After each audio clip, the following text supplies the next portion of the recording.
Salut tout le monde! Salut. Alors aujourd'hui, faut bien se remettre en contexte aussi. On va parler d'un film qui a, Très vieux. pour le moment, en tout cas, mal vieilli. Ouais, non, il a très très mal vieilli là. C'est parti pour les Goonies. Bien que le film à l'époque était révolutionnaire sur ses prises, etc.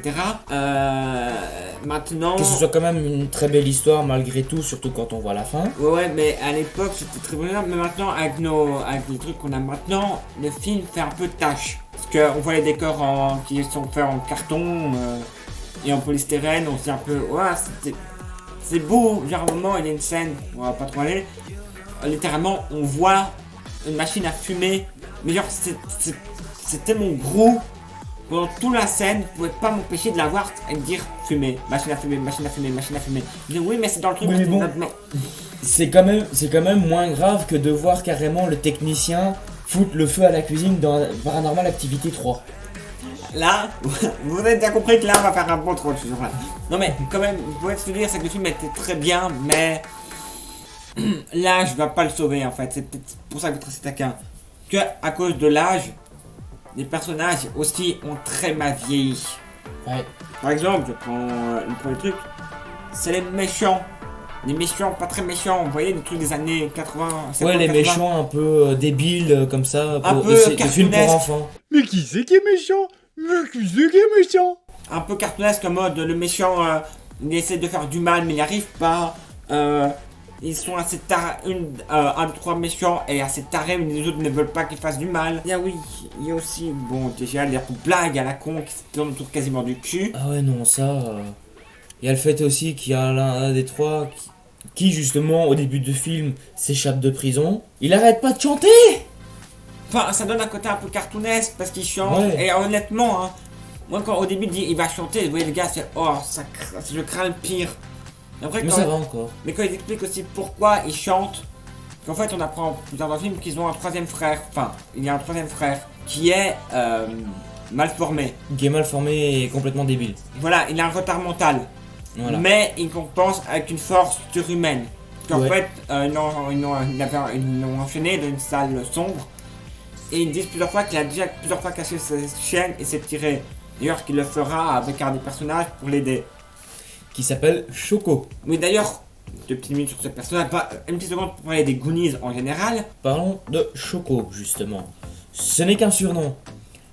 Mais c'est parce qu'il est gros qu'il a été surnommé Choco. Et aussi parce qu'il aime bien manger. Ça, et aussi, vu qu'il aime manger, il n'aime pas le sport. Écoute-moi bien le cliché. T'arrêtes, retourne à niche.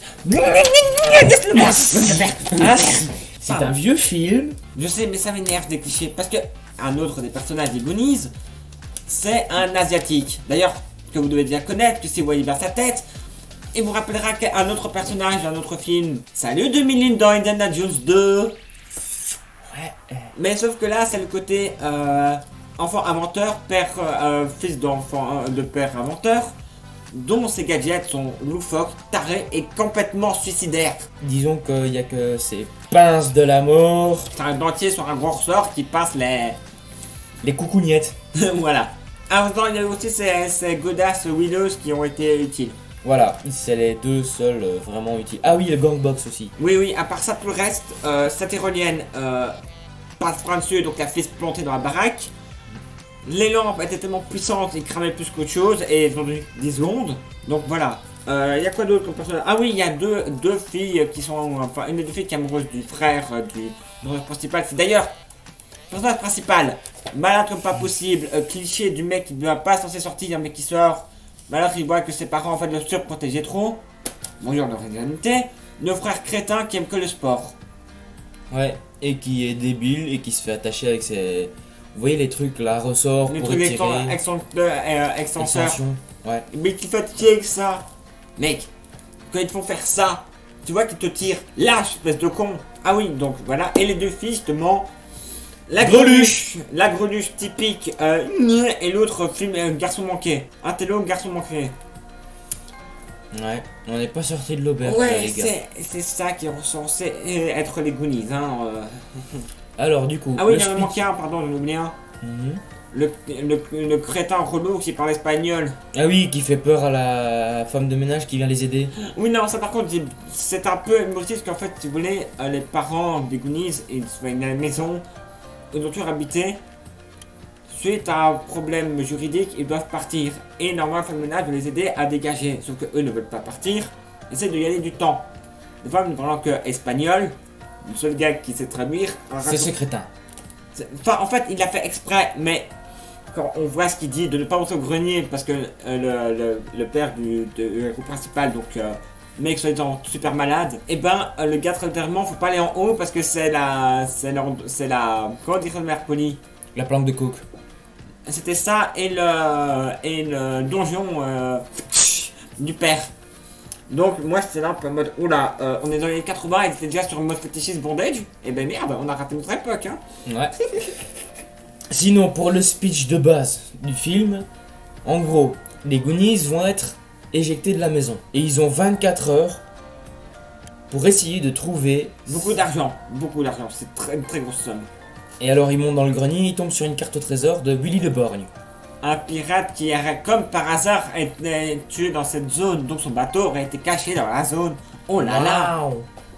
le Donc- cliché. Donc c'est là qu'ils attachent le frère Avec ses avec ses extenseurs et qui se barrent. Et en se barrant, ils crèvent les pneus. Enfin, ils crèvent les pneus, ils dégonflent les pneus du vélo du frère. Et le frère, il n'y a pas de neurones, il a crevé mes pneus. Alors, l'aveugle, parce que c'est vraiment ça, je l'aveugle, regarde, apprends à brancher tes neurones. Il voit qu'il y a une petite fille avec son petit vélo qui passe, il le chope et il se barre. Sur un vélo de gamin de 4 ans, donc le mec il est un peu en mode sao. C'était pathétique. On est d'accord. C'est sao avant l'heure. Oh, soit avant ça. Intéressant, très cher. Bon, plus tard, on remarque qu'il y a quelqu'un qui passe. Vous sentez le cliché du sportif, j'ai envie de dire un peu star du lycée, qui débarque avec les deux greluches justement. Négreluche. Il klaxonne, il s'arrête à son niveau et il le cramponne à sa bagnole et il accélère comme un malade. Le gars fait ça, les deux filles sont pas d'accord. Elle essaye de le stopper. Enfin, surtout une, celle qui est amoureuse d'ailleurs. Bonjour le cliché amoureux. Mais bon, c'est des filles, oulala, elles vont pas y arriver. Attention, je me mets au niveau du film. Hein. Ah ouais, non, là on est au niveau du film, hein, parce que aussi Choco et ses bagues dégueulasses, on est. Enfin... Ah oui, et aussi, il y a aussi un putain de cliché qui me saoule. Moi je me dans tout le film. Lequel? Les méchants se planquent dans un restaurant qui est fermé, qui est isolé de tout, Et comme de putain de hasard qui est l'entrée de la planque de Willy le Borgne. Combien de chances sur 1 milliard ça doit être les deux trucs? Pour ceux qui jouent à des jeux aléatoires, nombre de chances qui est que vous spawnez dans un village, que vous ayez un putain de trésor sous vos pieds, et en même temps que vous touchiez de putain de magots. 1 sur 1 milliard, bah là les mecs ils ont tiré le jackpot. Ou pour ceux qui jouent à Minecraft, c'est plus ou moins le pourcent de chance de spawner dans un village abandonné. Même pas d'avoir le village à côté d'un village abandonné avec un mineshaft, avec des putains de grottes remplies de trésors. 1 sur 4 billions. Et d'avoir le Stronghold, donc là où on va sur le portail de l'End, juste en dessous. Voilà, c'est à peu près la même chance. Ah oui, aussi à un moment, ils sont dans une grotte et là t'as Batman. Il y a une nuée de chauves-souris qui sortent. Pendant ce temps, les méchants croyaient pas à Choco parce qu'il s'est fait choper comme un con d'ailleurs. Que oh là là, il y a des caves en dessous. Les mecs, non, c'est pas vrai. Ils voient les chauves-souris sortir. Ils font, il y a peut-être raison le gosse. Non, tu crois? Les gosses, les mecs étaient coincés. Ils ont disparu. Neurones. Et alors aussi, il faut dire, là c'est un des passages les plus drôles avec Choco. Les méchants lui disent « Raconte-nous ta vie ». Ah oui. Mais le petit, Il flippe. il flippe et Il raconte tout. il raconte toute sa vie. Tout, c'est de ses premiers souvenirs jusqu'à maintenant, quoi. Donc le mec, il y a des moments. C'était juste drôle, quoi. Surtout, tu passes un moment, une scène où il y a les autres, après on trouve Choco, et on voit les méchants qui vont ça, on dirait qu'ils ont presque pitié de Choco, et je trouvais ça tellement attendrissant. Mais bon, c'est un peu, comme je viens de dire, enfin comme j'ai dit au début, c'est un film qui a un peu mal vieilli. Non, non, c'est sûr. Mais par contre, il y a une scène, je dois dire aussi, c'est vers la fin, quand ils trouvent justement le vaisseau, enfin le navire du Borgne, et à un moment ils veulent tout prendre, et t'as donc le héros, j'ai cliché du gosse memorisateur, intello de service, etc. Qui est asthmatique au passage. Ouais, et qui comprend qu'il y a une petite coupe qui est piégée. Et donc il dit à ses copains, non, ne fais pas ça, on le laisse à Winnie, parce que c'est sa part. Les gars, ne tiltent pas, et ne touche pas. Oh putain, le gars dit ça, mais qu'est-ce qu'il me raconte, le combat m'aurait servi, t'as ton coup total, hein. Mais effectivement, faut pas toucher à ce que les méchants, eux, quand ils vont prendre, c'est un piège. Sans déconner, les mecs, ça fait depuis le début, ils piègent tous les couloirs, il y a des pics, des rochers, je sais pas quelle autre merde. Et des clichés en mode Indiana Jones. Oui, c'est... bah justement, ça tombe bien, parce que justement, il y a des personnages d'Indiana Jones 2, ça lui a fait son entraînement. Bah voilà. Il manquait peu que le mec il arrive avec sa... D'ailleurs, quand je voyais l'asiatique, à chaque fois, il nous disait putain, attends juste qu'il crie Dr. Jones, et qu'on voit arriver. Comment dire qu'à la fin, oh là là, les méchants se font attraper parce qu'ils sont très méchants, mais que l'enfant dit que le troisième frère, les enfants le protègent parce qu'il est venu les aider, donc il n'est pas méchant. C'est l'enfant incompris. Ah oui, et ils ont été forcés de laisser tous les trésors sur place.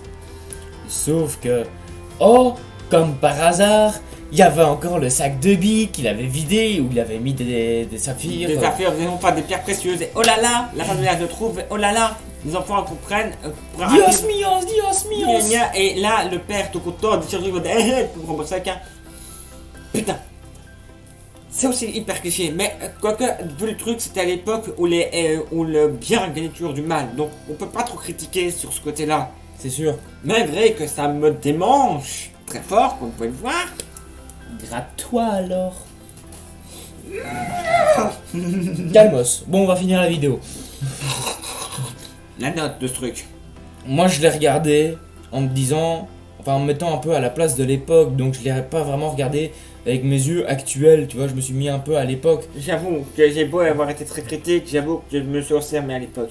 D'ailleurs, c'est quoi la date de sortie de ce bazar? C'est vrai qu'on a oublié de se dire ce truc. Donc, le film est sorti en 1985. Oh purée.